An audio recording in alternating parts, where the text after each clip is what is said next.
हमें एक शहर दिखाकर जो प्रलय के बीच में है। शहर वास्तव में थोड़ा जीर्ण शीर्ण है। दुकानें बंद हो गई हैं, सड़कें बंद कर दी गई हैं। सरकार ने एक घोषणा की है। सरकारी नियमों के अनुसार वी-मार्ट प्रति व्यक्ति पानी और खाद्य सामग्री की खरीद को सीमित कर रहा है और उन्होंने लोगों से समझने की अपील की है। घोषणा एक शेल्फ गिरने से रुक जाती है, वह लगभग किसी को कुचल देती है। सब घबराने लगते हैं, जो भी हाथ में आए पकड़ लेते हैं। हम देखते हैं कि एक व्यक्ति पीछे कुछ पाने की कोशिश कर रहा है। वह अंत में बचे हुए टुकड़ों से संतुष्ट हो जाता है। वह अपने बैग में देखता है, वह थका हुआ है। फिर उसने रोने की आवाज सुनी। उसने देखा एक बच्ची रो रही थी। उसकी दादी के चेहरे पर खून था।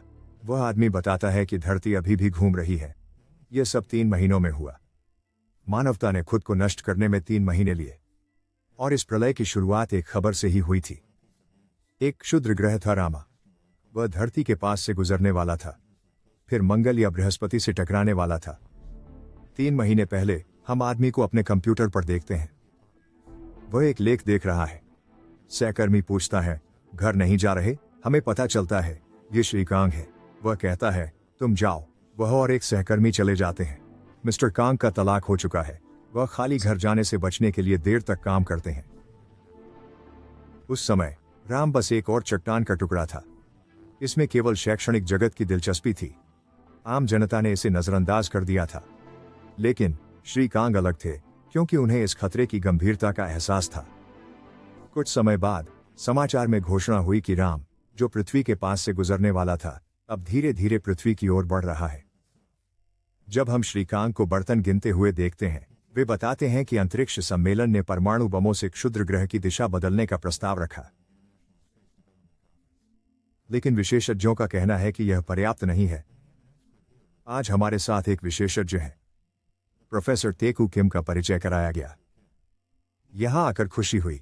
मैं थर्मोन्यूक्लियर इंजीनियर हूं। मिस्टर कांग समाचार देख रहे हैं। वह बताते हैं कि रामा ने धीरे धीरे अपना रास्ता बदल लिया। तेकू बताते हैं, यह एक विशाल चट्टान है। व्यास 160 किलोमीटर से अधिक है। यह 17.5 किलोमीटर प्रति सेकंड की गति से धरती की ओर बढ़ रही है। समाचार रिपोर्टर कहता है कि स्थिति को समझना कठिन है और तेकू इसे सरल शब्दों में समझाएंगे। पृथ्वी और चंद्रमा की दूरी 3,80,000 किलोमीटर है। यह क्षुद्र ग्रह उस दूरी को 6 घंटे में तय कर सकता है।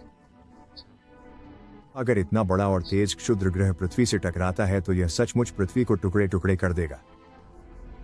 यह दिखाने के लिए वह गिलास जमीन पर फेंकते हैं। वह समझाते हैं यह चकनाचूर हो जाएगा। बंकर में छिपना बेकार है। अब भले ही वे तुरंत कदम उठाएं, यह बेकार है।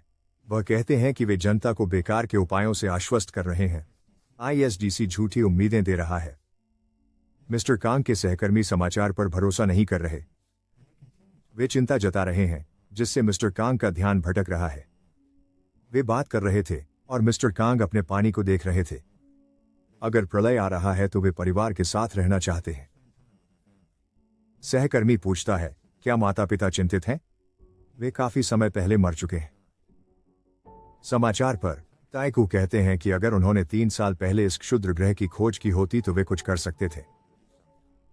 मिस्टर कांग कहते हैं कि सभी अटकलों, भय और आशावाद के बीच भी रामा जिद्दी होकर धरती की ओर बढ़ता रहा। ISDC ने घोषणा की कि उनकी योजना सभी परमाणु बमों को एक साथ अंतरिक्ष में दागने की है, ताकि विस्फोटों के प्रभाव से एस्टेरॉयड को धरती से दूर किया जा सके। मानवता के संकट में भी जिसका पहले सामना नहीं किया, उन्हें यकीन है मानवता विजयी होगी और यह संकट भी आशा की एक किरण बनेगा। इतिहास में पहली बार दुनिया राम के खतरे से निपटने के लिए एकजुट होकर खड़ी हुई है। लोग सड़कों पर विरोध कर रहे हैं। वे कह रहे हैं कि राम दिव्य न्याय है। स्वर्ग में प्रवेश का तरीका मृत्यु को स्वीकार करना है। श्री कांग वहां से गुजरते हैं। वह विरोध देखते हैं और यह केवल वही नहीं है। हर एक व्यक्ति सड़क पर राम की खबरों में डूबा हुआ है। वह अपनी कार में आकाश की ओर देखता है। क्या यह वास्तव में अंत है? इस बीच ISDC के अध्यक्ष कहते हैं, उन्होंने सभी निरीक्षण पूरे कर लिए हैं। डरने की जरूरत नहीं है। वे असफल नहीं होंगे। हमसे राष्ट्रपति डेनियल जे क्लेव्स्की का परिचय हुआ। उन्होंने कहा राम को रोकेंगे, किसी भी कीमत पर। सभी से शांत रहने की अपील की। श्री कांग बस बैठे हैं। लाल बत्ती का इंतजार। पीछे के लोग अधीर हो रहे हैं।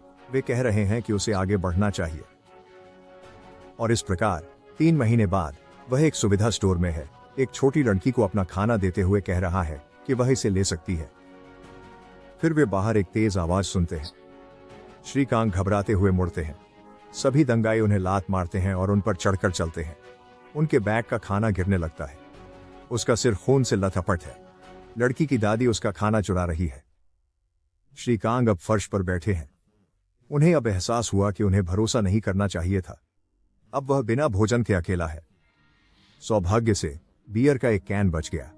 वह उसके पैर तक लुढ़क आया। वह उसे देखता है और सोचता है कि यह कुछ तो है। वह इसे उठाता है और कैश रजिस्टर पर पैसे रखता है। फिर वह दुकान से बाहर निकलता है और ऊपर क्षुद्र ग्रह को देखता है। वह कहता है, मानवता की अंतिम आशा उन पर निर्भर थी, इसलिए सभी परमाणु मिसाइलें राम की ओर भेज दी गईं। सभी ने ऊपर देखा, उम्मीद की कि शायद इससे क्षुद्र ग्रह रुक जाए और सब कुछ पहले जैसा हो सके। लेकिन उनकी आशा आतिशबाजी की चमक के पीछे छिपी हुई थी, क्योंकि इससे क्षुद्र ग्रह के टुकड़े और भी बिखर गए और तेजी से पृथ्वी की ओर बढ़ने लगे। श्रीकांत कहते हैं, अंत में मानवता क्षुद्र ग्रह की कक्षा को बदलने में असफल रही और अब प्रलय आसन्न था। वह अपने घर लौटता है और फोटो एल्बम पलटता है। हम उसकी और उसकी मां की एक तस्वीर देखते हैं। फिर उसकी स्कूल की जिंदगी, मिडिल स्कूल से लेकर ग्रेजुएशन तक देखते हैं। अब पन्ने खाली हैं। उसमें एक तस्वीर है। वह विश्वविद्यालय से स्नातक की है। उसके माता पिता साथ नहीं हैं। वह उन्हें बहुत याद करता है। फिर बालकनी की ओर देखता है। अब जो कुछ भी है उसका आनंद लेना चाहिए। वह फोटो एल्बम नीचे रखता है। फिर बियर उठाता है और बालकनी की ओर चलता है। वह सहारा लेकर खड़ा होता है। बियर खोलता है, इसे उठाता है। क्षुद्र ग्रह पृथ्वी से टकराने वाला है। जैसे ही यह गिरता है, यह सब कुछ नष्ट कर देता है। वह अब भी बैठा बियर उठाए हुए है। आसपास की सभी इमारतें ढहने लगती हैं। और ये थे मानवता के अंतिम क्षण। कुछ ही सेकंड में कुछ भी नहीं बचेगा। उसके अंतिम शब्द थे, चीयर्स। जब वह क्षुद्र ग्रह की ओर देखता है, वह एक घूंट भी नहीं ले पाता। फिर वह अचानक जाग जाता है। वह देखता है कि उसके पास मिडिल स्कूल की यूनिफॉर्म, बैकपैक और विज्ञान की किताबें हैं। वह तुरंत उठता है, पसीने में तरबतर है। सोचता है, क्या हुआ? कहता है, दुनिया खत्म हो गई। और जब वह आईने में देखता है तो पता चलता है कि उसका नाम किल्सू कांग है। वह एक साधारण कर्मचारी है। वह क्षुद्र ग्रह के टकराने पर मरा था। अब वह 13 साल का हो गया है। किल्सू कहता है, यह असली नहीं हो सकता। वह खड़ा होता है लेकिन फिसल कर गिर जाता है। जागे बिना वह भ्रमित होकर अपने कमरे में देखता है। फिर वह उसमें घूमने लगता है। सोचता है कि शायद वह फ्लैशबैक में है। जब आप मरते हैं तो जीवन आपकी आंखों के सामने आता है। वह डेस्क पर जाता है। वह ब्रह्मांड का रहस्य किताब देखता है। वह लेखक की जीवनी, सामग्री सूची और जो कुछ भी वह चाहता है पढ़ सकता है। वह कहता है कि अगर यह सच में फ्लैशबैक होता तो उसे यह सब याद नहीं आता। वह सोचता है, यह कैसे संभव है? वह कुर्सी पर बैठता है और कहता है, मुझे संभावनाओं पर विचार करना है। अब उसकी सभी किताबें फर्श पर हैं, लेकिन पक्षी लगातार चहक रहे हैं। वह कुछ और करने का सोचता है। डेस्क की ओर बढ़ता है और कंप्यूटर चालू करता है। यह विंडोज 2000 में बूट होता है। वह रामा टाइप करके खोजता है। लोड होते ही वह चिंतित इंतजार करता है, लेकिन डायल अप बहुत खराब है। इसमें बहुत समय लग रहा है। यह बहुत धीमा है। फिर वह क्षुद्र ग्रह टकराव खोजता है। कोई परिणाम नहीं मिलता। वह रामा को फिर से खोजता है, पर कोई परिणाम नहीं मिलता। क्षुद्र ग्रह को रोकने के बारे में भी कुछ नहीं मिलता। वह अब भी बहुत अधिक चिंता में है। वह खुद को शांत करता है। उसे लगता है कि वह समय में पीछे गया है। वह सोचता है, यह कैसे और क्यों हुआ? वह विज्ञान की किताब के साथ बैठा है। सोच रहा है कि यह एलियंस का काम हो सकता है। उन्होंने उसका क्लोन बनाया हो और उसकी यादों से इस कमरे को फिर से बनाया हो। शायद वे उसे देख रहे हों।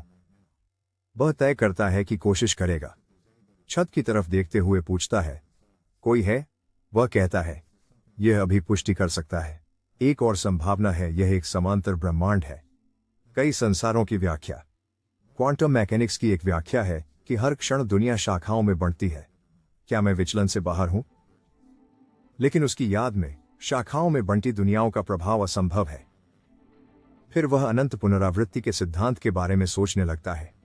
वह कुर्सी घुमाता है, फर्श पर थपथपाता है, कहता है, ऐसा होने के लिए यादें नहीं होनी चाहिए, लेकिन उसके पास हैं।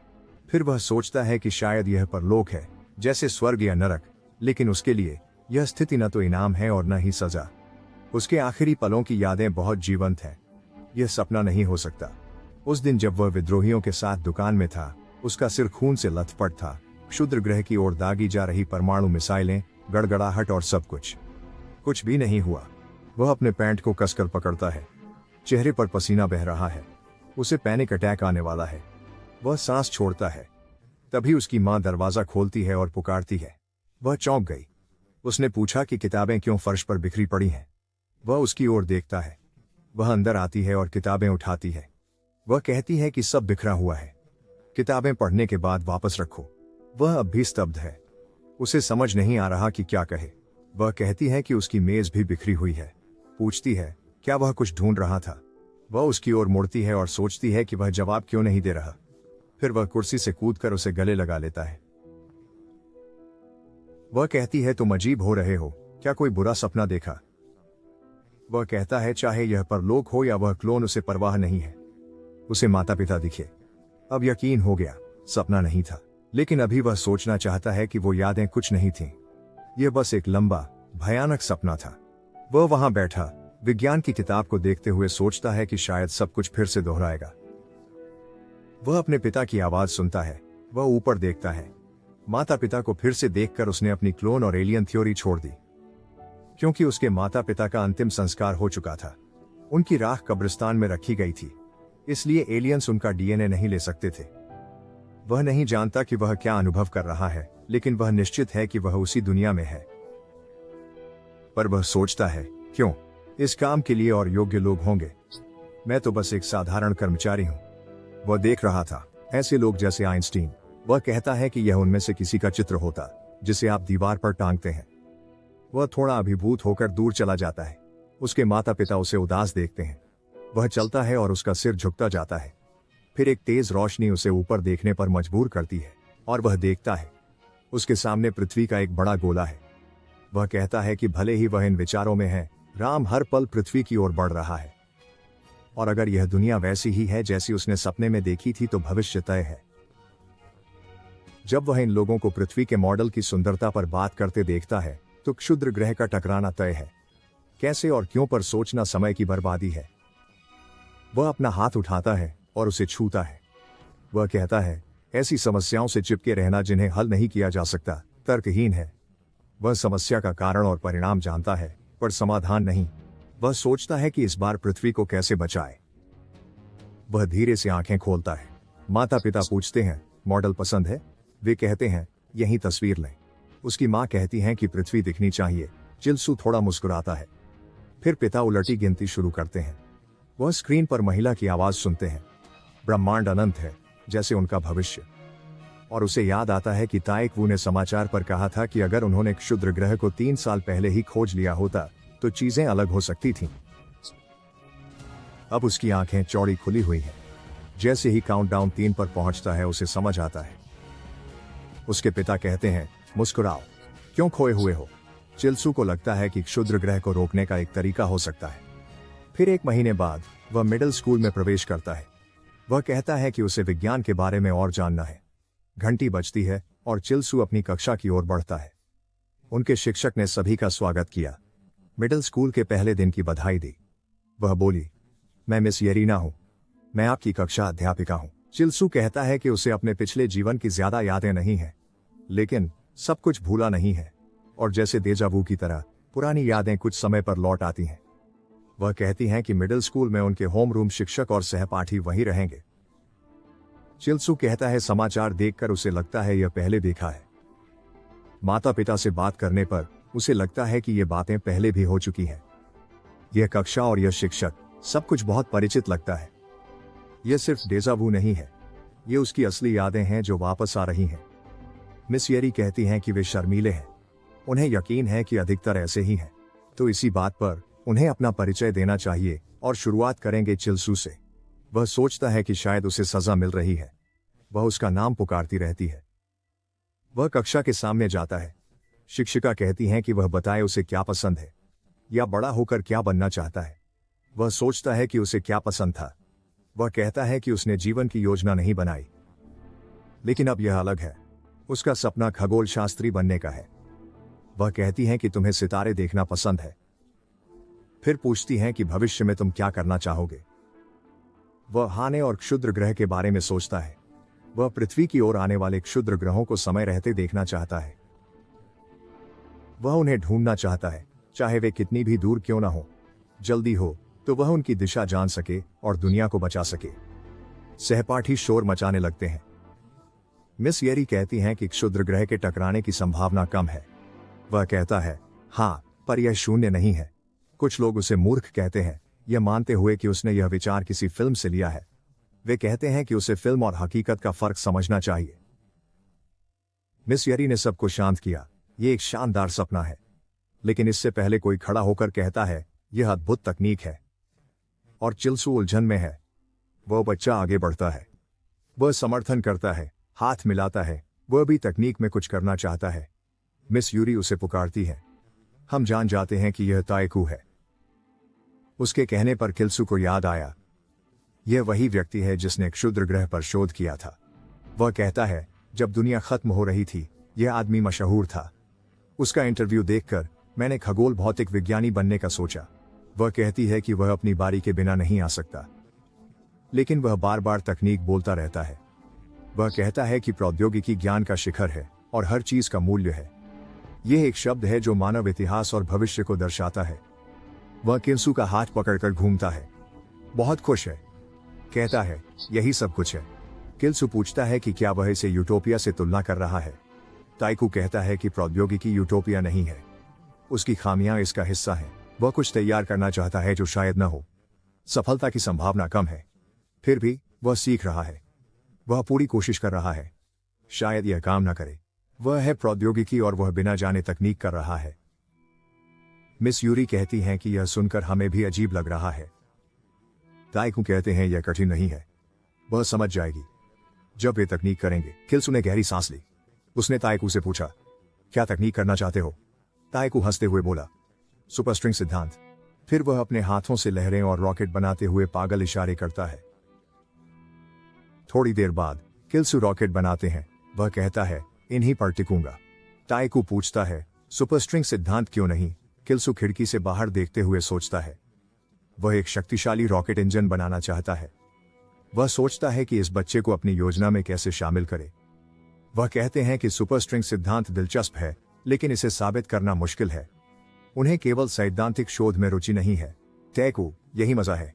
किल्सू, मैं बस वही बता रहा हूं जो सोचता हूं। किल्सू कहते हैं कि उन्हें ऐसा क्षेत्र पसंद है जहां वह वास्तविक प्रयोग कर सकें, जैसे रॉकेट इंजन विकसित करना।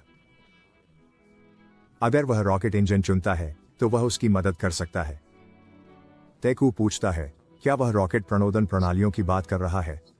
किल्सू कहता है, हाँ, लेकिन मौजूदा तकनीक पर्याप्त नहीं है। उन्हें एक बेहतर इंजन, जैसे थर्मोन्यूक्लियर इंजन की आवश्यकता है। कुछ ऐसा जिसमें तरल कोर हो ताकि यह प्रभावी हो। ताइकू अपनी किताब उठाता है। सोचते हुए कहता है कि आज के वैज्ञानिक ठोस कोर तकनीक में प्रगति नहीं कर पाए हैं। यह अगली पीढ़ी की तकनीक है। वह पूछता है कि क्या वास्तव में 2 पीढ़ी आगे के इंजन को बनाना और उपयोग करना संभव है। लेकिन फिर भी वह सोचता है कि अगर तकनीक काम करती है तो यह कितनी तेज जाएगी। किल्सू कहता है कि थ्रस्ट अधिक महत्वपूर्ण है, लेकिन उसने सटीक गणना नहीं की है। ताइकू कहते हैं कि कुछ अनुमान तो होना चाहिए। किल्सू कहते हैं, शायद 10% प्रकाश की गति। ताइकू चौंक जाते हैं। वह नोटबुक देखने लगते हैं, पृष्ठों के बीच आगे पीछे देखते हैं, इसे डेस्क पर थपथपाते हुए कहते हैं, यह है तकनीक। फिर वह पूछता है, क्या वह इसमें शामिल हो सकता है? उन्हें यह साथ में करना चाहिए। किल्सू को तकनीक समझ नहीं आई। मुझे भी नहीं पता, यह कुछ न होने से बेहतर है। वह कहता है, बिल्कुल, उसकी मदद स्वागत योग्य है। हम फिर 20 साल आगे बढ़ते हैं। खबरें प्रसारण को बाधित करके बताती हैं कि अंतर्राष्ट्रीय अंतरिक्ष विकास सम्मेलन ने घोषणा की है, राम के खिलाफ उठाए गए कदम विफल हो गए हैं। दुनिया का अंत निकट है। हम एक पुराने ताइको और किल्सू को उनके सामने बियर के साथ सोफे पर बैठे देखते हैं। समाचार आगे कहता है कि क्षुद्र ग्रह राम के खिलाफ उपाय में रॉकेट प्रणोदन प्रणाली का उपयोग करना था, ताकि उसकी दिशा बदली जा सके। किल्सू कहता है कि ताइको ने सब सही बताया था। समाचार जारी है, कहते हुए कि तकनीकी सीमाओं के कारण योजना को असंभव माना गया, और परियोजना के प्रमुख वैज्ञानिक प्रोफेसर ताएकू ने जिम्मेदारी लेते हुए इस्तीफा दे दिया। ताएकू हंसते हुए कहता है, पहली बार सुना इस्तीफे के बारे में। फिर खबर आई कि अंतिम उपाय परमाणु मिसाइलों का है। वे जानते हैं कि यह काम नहीं करेगा। ताएकू हंसते हैं। वे पूछते हैं, क्या किसी कंपनी ने आपके लिए इस्तीफा दिया है? किल्सू गंभीर था। ताएकू ने कहा कि किसी ने उसकी बात नहीं मानी, सिवाय उसके। वह मशहूर खगोल शास्त्री है, पर वह भरोसा नहीं दिला पाया। समाचार में हमने देखा कि किल्सू का साक्षात्कार हुआ है। उन्होंने राम का पता लगाया था। उनके अनुसार जैसे ही उन्होंने क्षुद्र ग्रह की खोज की, उन्होंने तुरंत जोर देकर कहा कि इसके पृथ्वी से टकराने का गंभीर खतरा है। किल्सू बस इसी बारे में बकबक कर रहा है। वह कहता है कि खगोल शास्त्री बनने के बाद उसने क्षुद्र ग्रह 3 साल पहले खोजा। उसने इसके मार्ग की सही गणना की और दुनिया को इसके टकराव की चेतावनी दी। क्या यह काफी नहीं था? ताएकू कहते हैं कि वह बस एक प्रसिद्ध खगोल शास्त्री थे जो टीवी पर आकर चेतावनी देते थे। उन्हें लगा कि यह फंडिंग पाने का बहाना है। वह उसे बचपन से जानता है। वह जानता था कि वह बकवास नहीं करेगा, लेकिन दूसरों को यह पागलपन लगा होगा, खासकर जब वह कह रहा था कि एक चट्टान का टुकड़ा पृथ्वी से टकराएगा। उन्होंने बस दिखाने के लिए काम किया, क्योंकि लोग चिंतित थे। लेकिन अब वे सच्चाई समझते हैं। वह सीधा उनकी ओर आ रहा है। वे घबराए हुए हैं, क्या करें, सोच रहे हैं। ताएकू कहता है, यह बुरा है, बियर खत्म है। किल्सू चेहरे पर हाथ मारता है। ताएकू कहता है, उन्होंने प्रक्षेपण प्रणाली बनाई है, लेकिन वे इसे परमाणु मिसाइलों से मार गिराएंगे। किल्सू कहता है कि वह प्रभारी था, उसे लगा उसने इंजन पर काम किया। ताएकू ने कहा, हाँ, लेकिन बाकी लोगों ने सहयोग नहीं किया। उन्होंने उसे परीक्षण नहीं करने दिया, कहा कि यह बहुत खतरनाक है। उसके निर्देशों को नजरअंदाज कर दिया, और निर्देशक केवल इसे राजनीतिक लाभ के लिए चाहते थे। तो वह इस सब के बीच इंजन को कैसे पूरा कर सकता था? किल्सू पूछता है, पहले क्यों नहीं बताया? ताएकू कहता है, उसके पास सुरक्षा मंजूरी नहीं थी। किल्सू कहता है कि कम से कम उसे बता सकता था। फिर वे एक पल के लिए खामोश खड़े रहते हैं और ताएकू कहते हैं कि इसका एक ही कारण है, उनका गर्व। किल्सू पूछता है कि क्या उसने सिर्फ गर्व के कारण यह छुपाया? ताएकू ने कहा, तुम्हारे लिए खास न हो, पर मेरे लिए बहुत मायने रखता है। सारी मुश्किलों के बावजूद वह इंजन पूरा करना चाहता था और उसे सबको दिखाना चाहता था। लेकिन यह पहली बार है। उसे समझ आया कि सब कुछ उसकी मर्जी से नहीं होता।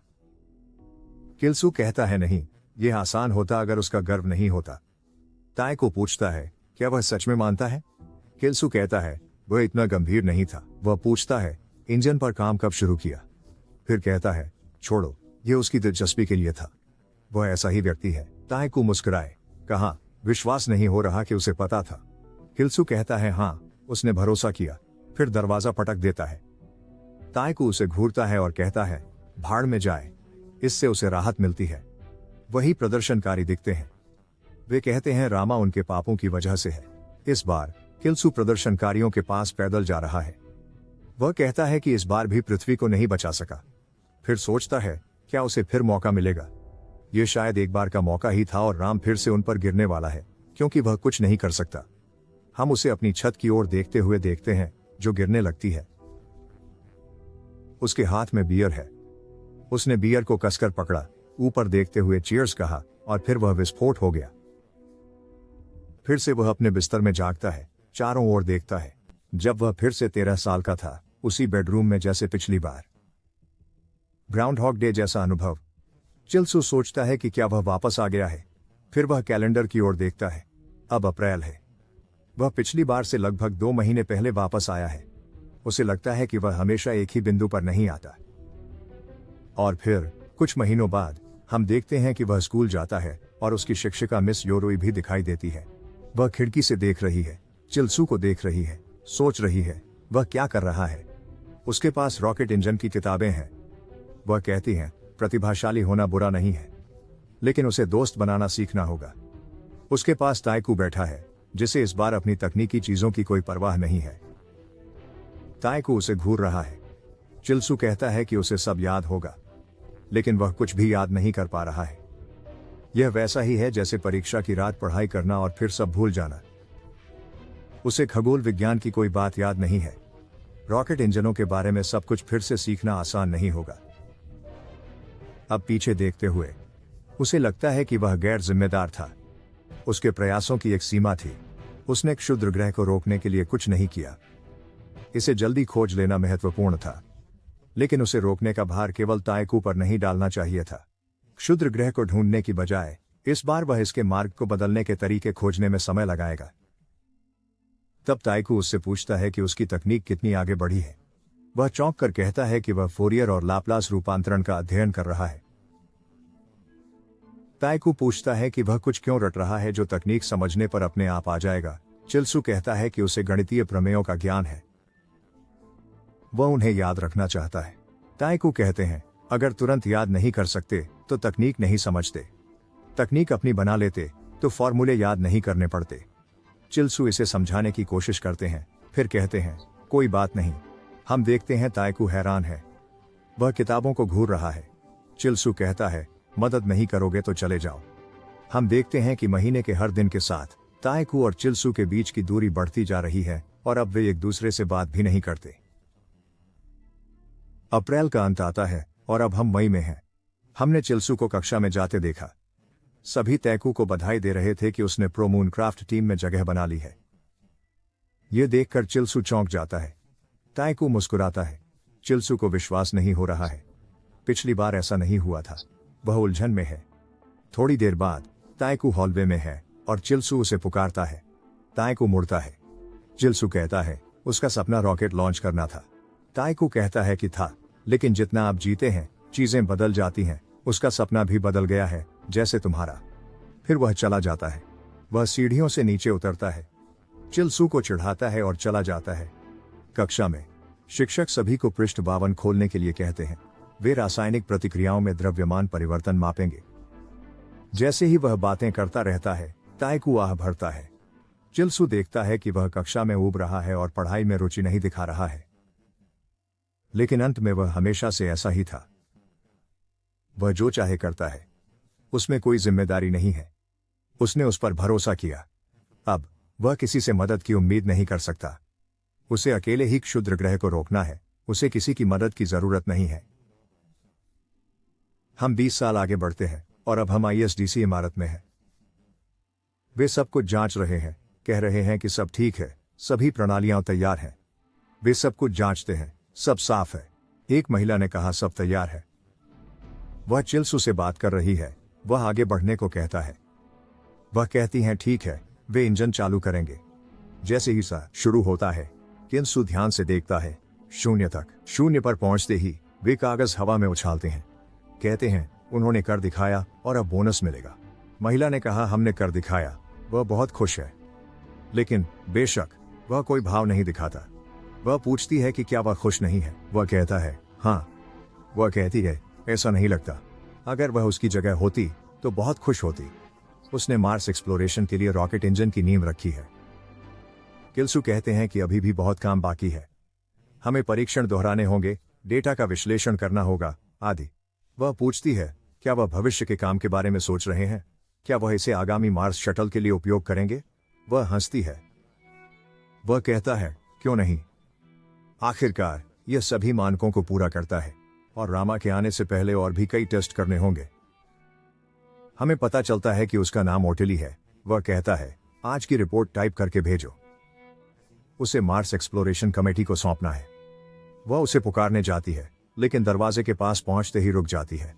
वह नीचे 2 संगीत टिकटें देखती है। सोचती है, वह आज भी केवल काम के बारे में सोचता है। भाई बस पैसे के पीछे पड़ा है। हम देखते हैं एक बूढ़ा आदमी चिल्सू को सफल परीक्षण की बधाई देता है। चिल्सू कहते हैं, इस आदमी का नाम स्मिलोव है। अगर यह नहीं होता तो वह 1 साल पहले काम शुरू कर देते। वह एक रूढ़िवादी प्रबंधक है, लालची और अक्षम। स्मिलोव कहते हैं कि उन्हें खेद है। बैठने के लिए कहते हैं। उन्हें एक त्वरित कॉल करनी है। नई रिपोर्ट आई है जो तत्काल ध्यान चाहती है। चिल्सू कहते हैं कि उनके स्वभाव ने ही उन्हें प्रमुख पद तक पहुंचाया है। क्या यह इतना जरूरी है? स्मिलोव कहता है, जरूरी नहीं है, लेकिन एक क्षुद्र ग्रह पृथ्वी के पास से गुजर सकता है। चिल्सू ठिठक जाता है। वह बहुत उलझन में है। क्या समय पहले ही आ गया? क्या उन्होंने पहले ही खोज लिया? लेकिन शायद उसे समय सीमा का अच्छा अंदाजा नहीं है। चिल्सू पूछते हैं कि क्या इसके लिए एक टीम गठित की जाएगी? स्मिलोव कहता है शायद। किल्सू ने पूछा, टीम का नेता कौन होगा? स्मिलोव ने कहा, शार्लेट, क्योंकि वह क्षुद्र ग्रह योजनाओं पर काम कर रही है। फिर वह देखता है कि किल्सू उसे घूर रहा है। स्मिलोव हंसते हुए कहता है कि जवाब नहीं है। शार्लेट विशेषज्ञ है, उसे अपनी विशेषज्ञता पर ध्यान देना चाहिए। किल्सू ने मेज पर हाथ पटका। उन्होंने कहा कि क्षुद्र ग्रह कार्य बल को एक इंजन विशेषज्ञ चाहिए। थोड़ी देर बाद एक महिला बोलती है, शायद वह शार्लेट है। वह सबको दस्तावेज देखने को कहती है। जैसा कि वे जानते हैं 10 क्षुद्र ग्रह राम से टकरा सकते हैं। वह क्षुद्र ग्रहों की सूची बताती है। पहले 4 के नाम लेती है। इन्हें प्राथमिकता से देखना होगा। कमरे में लोग चिंतित हैं। वह कहती हैं, सौभाग्य से कोई भी क्षुद्र ग्रह 100 किलोमीटर से बड़ा नहीं है। सभी लोग सोच रहे हैं कि इंजन टीम का नेता यहां क्यों है। शार्लेट कहती हैं कि समस्या कठिन नहीं लग रही। किल्सू उन्हें रोकते हैं। यह पहली बैठक है। ऐसा लग रहा है कि आपने पहले ही तय कर लिया है। वह कहती हैं कि उन्हें कहीं से शुरुआत करनी होगी। उन्होंने पहले ही एक योजना बनाई है। वह गहरी सांस लेते हुए कहते हैं, क्या उसकी योजना क्षुद्र ग्रह को परमाणु मिसाइलों से मोड़ने की है? वह कहती है, हां, क्योंकि यह सबसे सुरक्षित और किफायती समाधान लगता है। वह किताब पटकता है। कहता है कि परमाणु प्रभाव से क्षुद्र ग्रह की दिशा नहीं बदलेगी। वह कहती है कि उनके पास भी एक योजना है, उन्हें इसे बताना चाहिए। उन्होंने कहा, थर्मोन्यूक्लियर इंजन लगाना होगा। राम को पृथ्वी की कक्षा से दूर धकेलना होगा। वह कहती है कि थर्मोन्यूक्लियर इंजन अधिक सक्षम है, लेकिन वे बहुत महंगे हैं। उन्हें सभी रॉकेटों पर लगाना भी कठिन होगा। वह कहता है कि उनकी समझ में उन्हें काफी धनराशि मिली थी। वह कहती है, यकीनन रखरखाव की लागत भूल जाते हैं। वह पूछता है, भविष्य दांव पर है? रखरखाव की किसे परवाह है? वह रुकती है। कहती है कि उसने इसे बढ़ा चढ़ा दिया है। उसके अनुसार उसकी योजना एक छोटे बैग को उठाने के लिए बड़े ट्रक का उपयोग करने जैसी है। वह पूछता है कि अगर स्थिति और खराब हो जाती है तो हम क्या करेंगे? वह समझती है कि उसे अपने इंजन पर गर्व है, लेकिन अभी हमें अप्रयुक्त थर्मोन्यूक्लियर इंजन की जरूरत नहीं है। इसके बजाय टिकाऊ और विश्वसनीय रासायनिक इंजन चाहिए। इसलिए परमाणु मिसाइलों का उपयोग करना होगा। वे क्षुद्र ग्रह को मोड़ने के लिए पर्याप्त शक्ति देंगे। ओटिली पूछते हैं कि क्या उसने कभी उनके इंजनों को समाधान माना है? उसने कहा कि उसने सोचा था, लेकिन यह समाधान नहीं है। किल्सू कहते हैं कि अभी की स्थिति में शार्लेट सही है। उनकी योजना से रामा नहीं रुकेगा, और अगर वह कहे कि यह पृथ्वी से टकराएगा, तब भी कोई विश्वास नहीं करेगा। वह मेज से मुड़ती है। वह कहती है कि वह क्षुद्र ग्रहों की विशेषज्ञ है, न कि वह। उसने उसे या ओटेली को इस बैठक में आमंत्रित नहीं किया। उसने उन्हें इंजन विशेषज्ञता के लिए बुलाया था।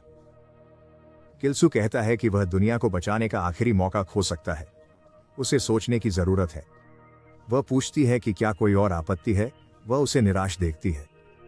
वह सोचती है कि अगर स्मिलोव नहीं होते तो वह यहां नहीं होते।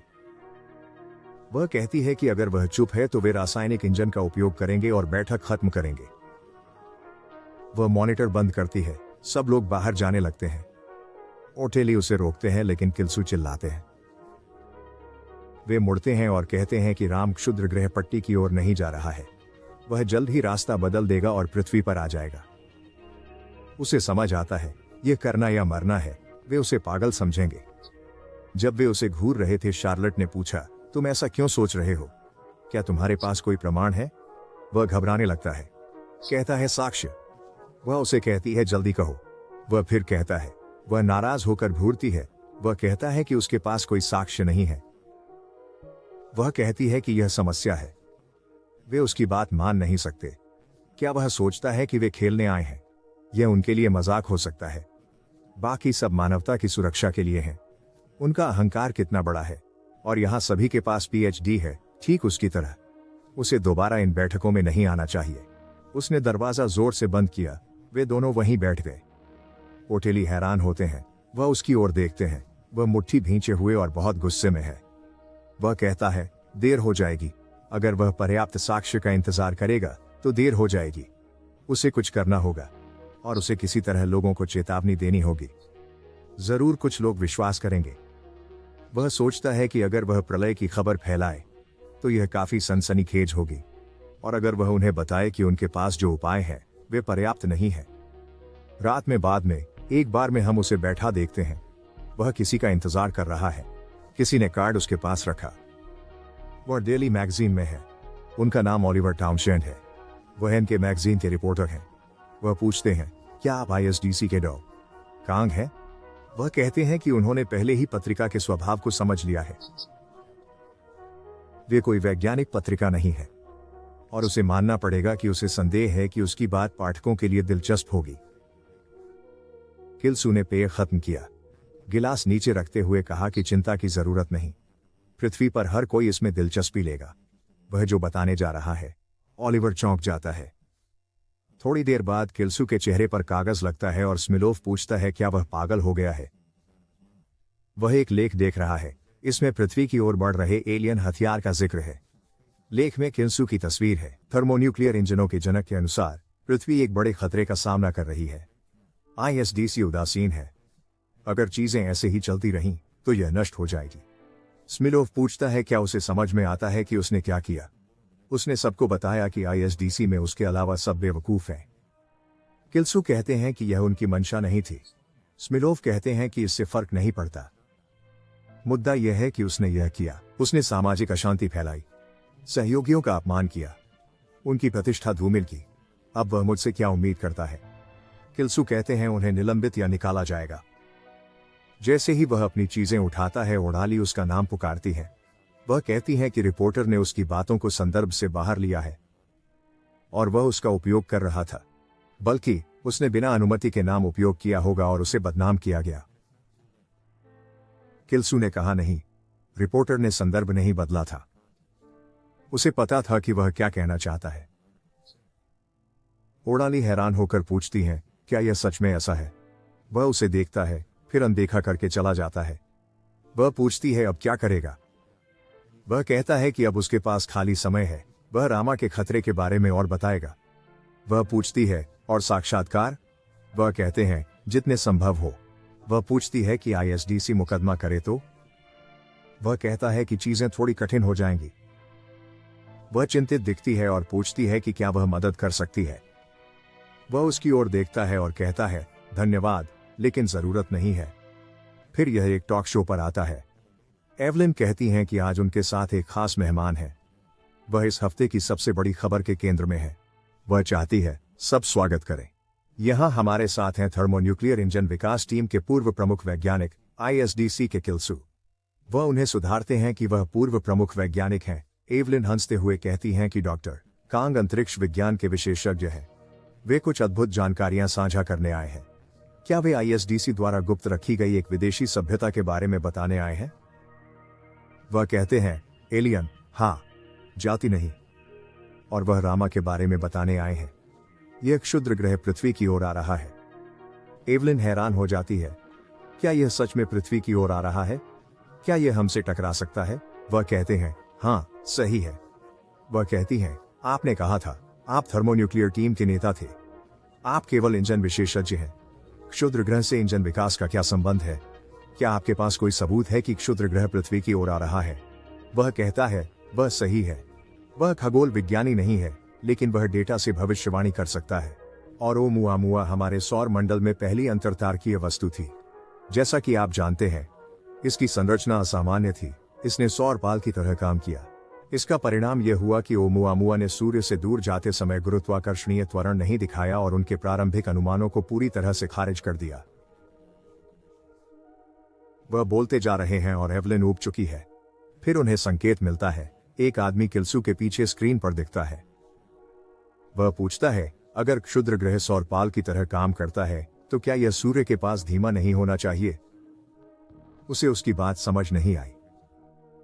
सभी लोग उत्साहित हो जाते हैं। अब एक बहस होने वाली है। किल्सू बताते हैं कि रामा की सतह काफी विचित्र है और क्षुद्र ग्रह की घूर्णन और गुरुत्वाकर्षण विसंगतियों का मेल इसे धीरे धीरे गति देगा। स्क्रीन पर व्यक्ति कहता है कि इतनी दूर की चीज को स्पष्ट दिखाने वाला कोई उपकरण उनके पास नहीं है। किल्सू समझ नहीं पा रहे। अगर वे भविष्य की बात करें तो कोई यकीन नहीं करेगा। उस व्यक्ति ने कहा कि तर्क के लिए वह मान लेता है कि वह सही है और पूछा कि क्या वह अपने दावे को साबित करने वाली गणनाएं दिखा सकता है। लेकिन अगर कोई गणना नहीं है तो पूछता है कि क्या वह इसे किसी समान उदाहरण पर आधारित कर रहा है। सब लोग किल्सू पर हंसने लगते हैं। फिर वह उन्हें बताता है कि रामा का कोई उदाहरण नहीं है। कुछ देर बाद सब समाप्त होता है। सभी किल्सू का धन्यवाद करते हैं। वह सबसे मिलते हैं। एवलिन ने सहकर्मियों से पूछा, क्या वह वाकई ISDC में काम करता था? वह पागल जैसा लग रहा था। इससे जरूर चर्चा होगी। शायद उसे उपन्यास लिखने चाहिए थे। किल्सू अपनी कार में लौटता है, दरवाजा बंद करता है और बैठ जाता है। हकीकत हावी होने लगती है। वह ढह जाता है। उसका फोन बजता है और वह उठाता है। वह कहता है, शायद फिर से स्मिलोव है। इसलिए वह फोन फेंक देता है। हम देखते हैं कि यह ऑटोली था जो संपर्क कर रहा था। इसी बीच कुछ परछाइयां उसकी कार के पास आकर उसे घेर लेती हैं और वह ऊपर देखता है। वे उसे बुलाते हैं, कहते हैं कि कोई उससे बात करना चाहता है। फोन बजता है। किल्सू बाहर देखता है और सांस लेता है। स्मिलोव कहता है उसे पता था वह पागल है, लेकिन इस हद तक नहीं। वह अभी भी वही बकवास फैला रहा है। लेख के बाद भी वह बहुत आगे बढ़ गया है। वे इसे नजरअंदाज नहीं करेंगे। किल्सू कहता है रामा दिशा बदल रहा है। हमें नजर रखनी होगी। विरोधी उपाय तैयार करने में देर नहीं हुई है। अगर वे ऐसा करते हैं तो उम्मीद है, लेकिन उन्हें परमाणु हथियारों का उपयोग नहीं करना चाहिए। प्रक्षेपण ही समाधान है। स्मिलोव को आश्चर्य होता है कि वह अभी भी इस पर बात कर रहा है। किल्सू कहता है कि अगर वह प्रणोदन प्रणाली पर ध्यान दे तो वह इसे पृथ्वी से दूर ले जा सकेगा। राम अप्रत्याशित त्वरण दिखाने के बाद अपनी दिशा बदल देगा। स्मिलोव कहता है कि वह उसकी बकवास से तंग आ चुका है।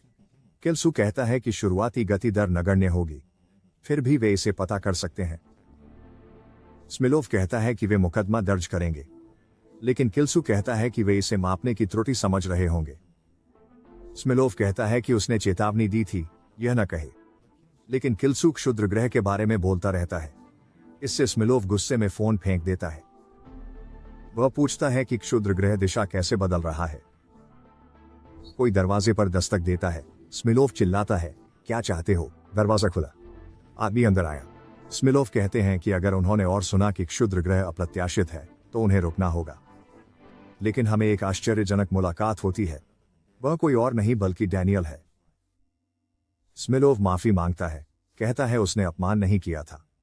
डैनियल कहता है उन्होंने प्रक्षेप पथ की गणना की है। रामा सीधे पृथ्वी की ओर बढ़ रहा है। कुछ समय बाद एक और दरवाजा खुलता है। हम किल्सू के पैर देखते हैं। वह धीरे धीरे अंदर आता है और सभी चुपचाप उसे देख रहे हैं। हमने शार्लोट को देखा। वह खुश नहीं थी। ओटोली बहुत उत्साहित थे।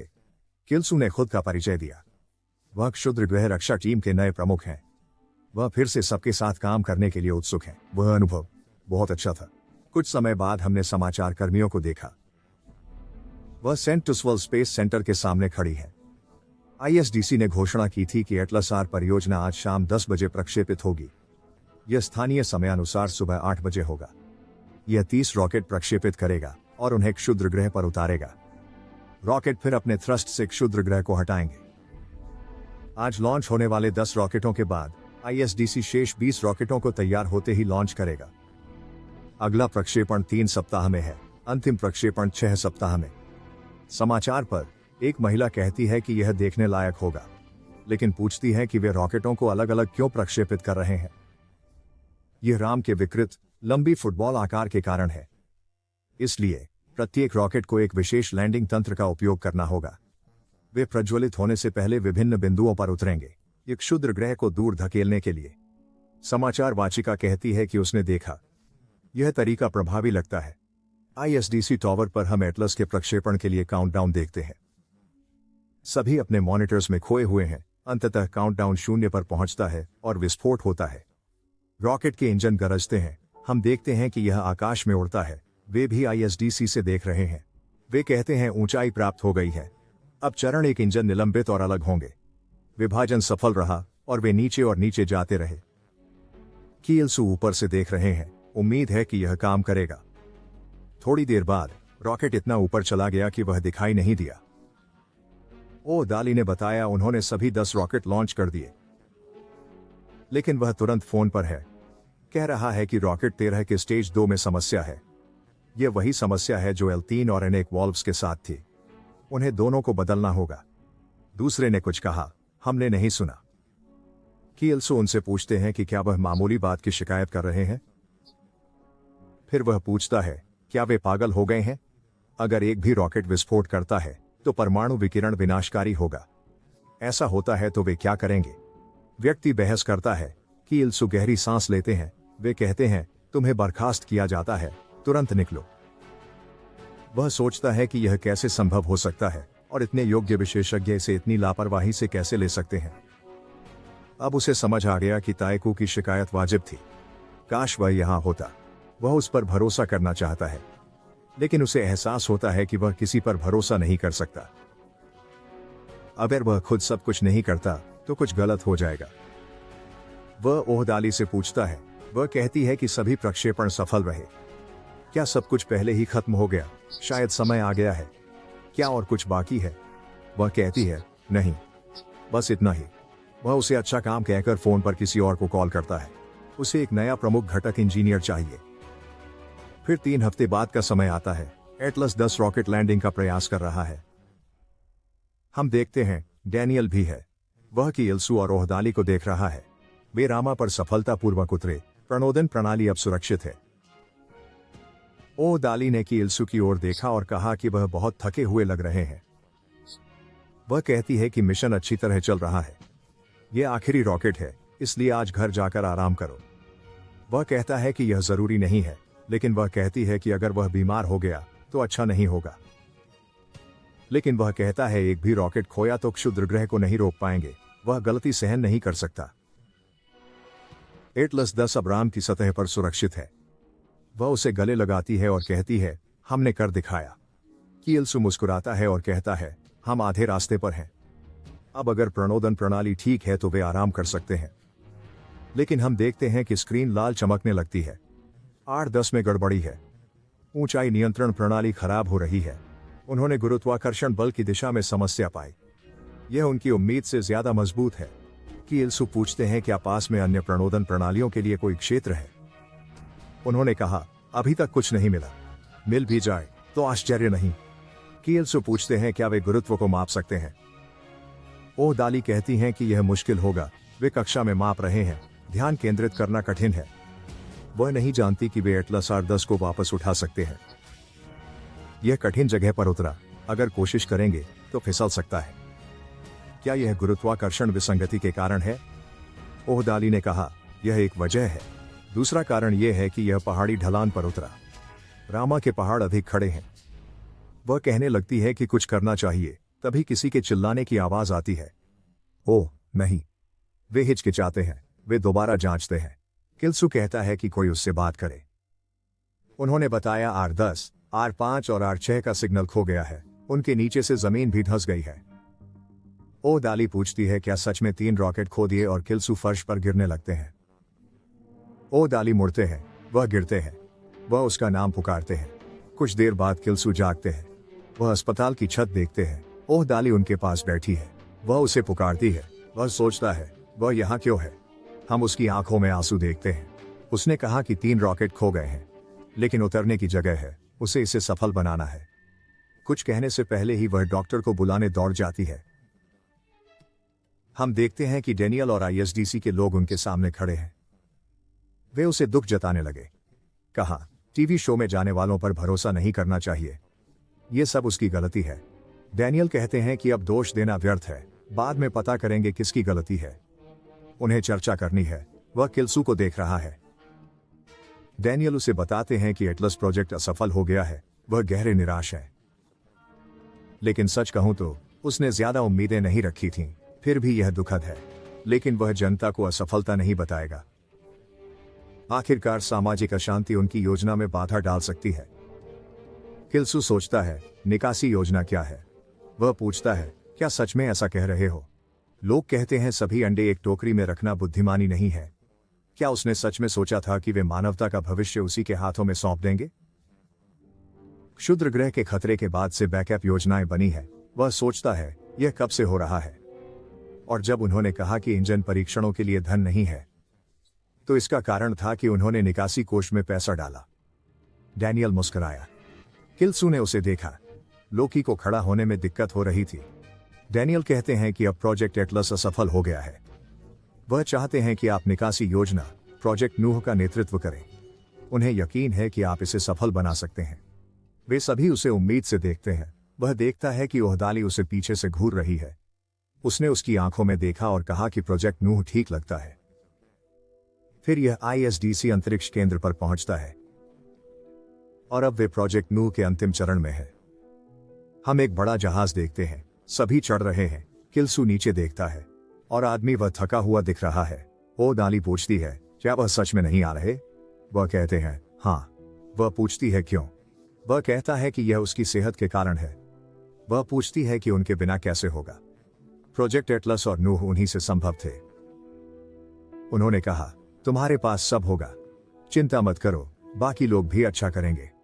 वह उदास दिखती है, उसे निराशा दिख रही है। वह आसमान देखता है, सोचता है आखिरी बार कब निराश हुआ था।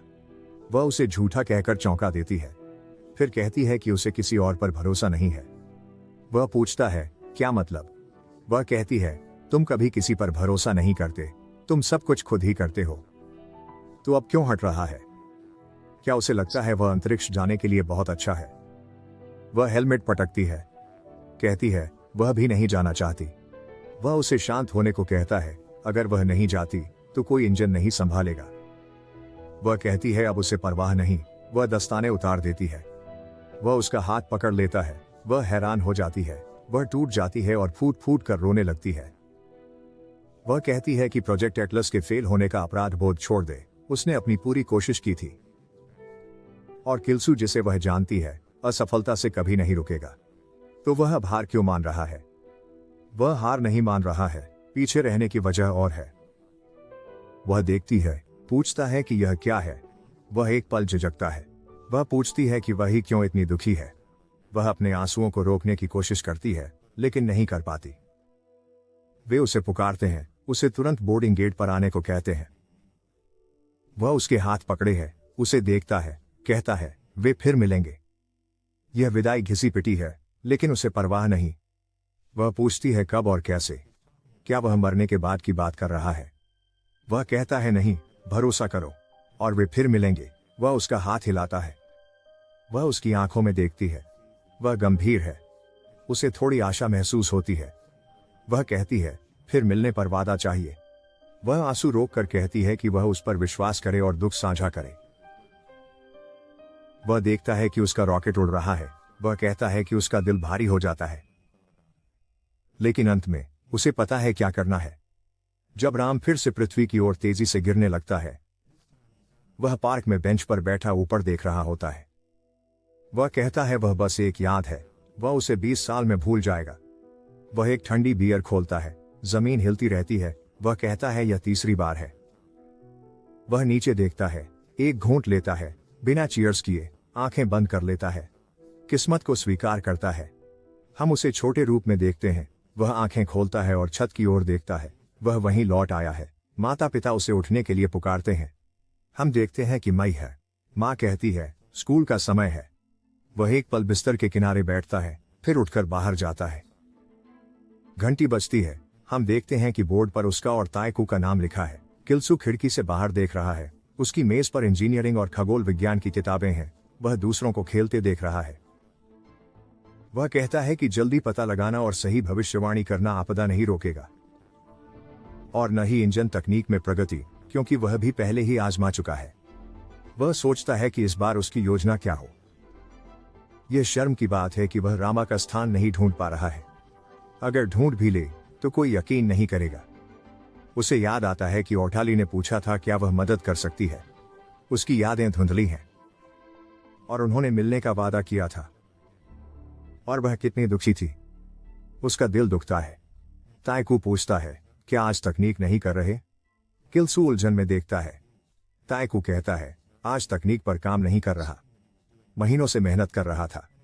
क्या उसने हार मान ली? किल्सू कहता है कि ऐसा ही कुछ हुआ। बेहतर इंजन विकसित करने का कोई फायदा नहीं था। तायकू पूछता है कि वह क्या बोल रहा है। कहता है लगता है उसने कुछ बना लिया है। किल्सू चौंक गया। उसे गलती का एहसास हुआ।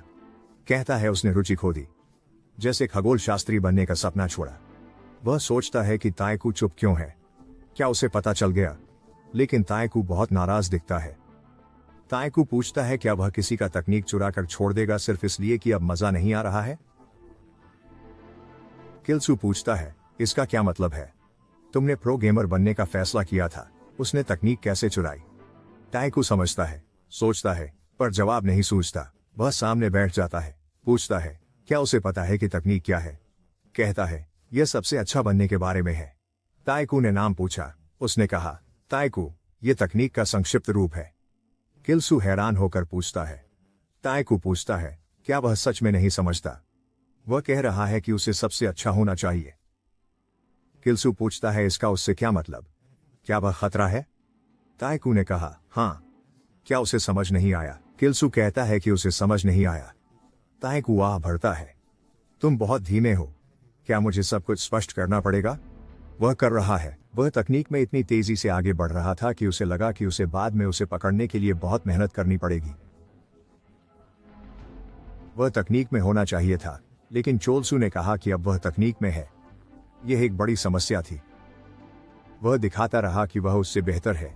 वह किसी और के सर्वश्रेष्ठ बनने का विचार सहन नहीं कर सकता था। तो अब वह तकनीक नहीं रहेगा। चोलसू पूछता है क्या उसने सपना बदला क्योंकि वह दूसरे स्थान पर नहीं रह सकता?